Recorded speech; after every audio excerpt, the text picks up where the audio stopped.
It sounds to me in many ways, number one, this sounds that you've moved much closer from your original critiques to what I was sharing with you originally. I don't want to take any credit, but would you say that the gap between our approaches to this have narrowed? So I think I'll say it like this. What still particularly annoys me, and I'm going to just be frank about that, re-listening to the Rationality podcasts, which I did just before our interview. Oh, that's very kind of you.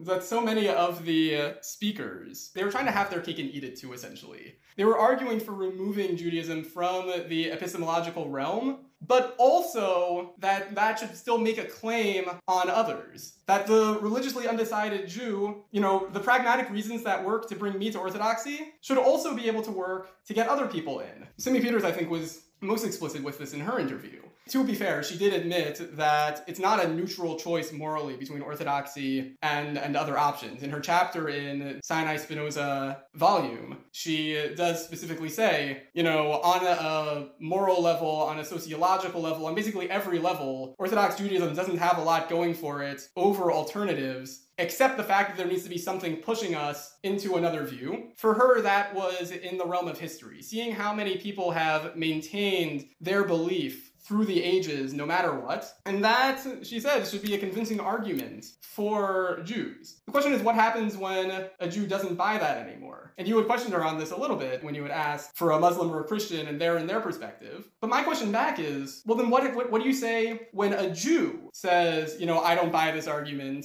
I don't see anything here that makes us objectively better than these others. And if the response to that is, you should stay Jewish anyway, which I think has to be the response for anyone coming from a position that has a stake in Orthodox Judaism, that's a very weak argument in the end. Because you're trying to make your experiential claim relevant to someone who doesn't necessarily experience it.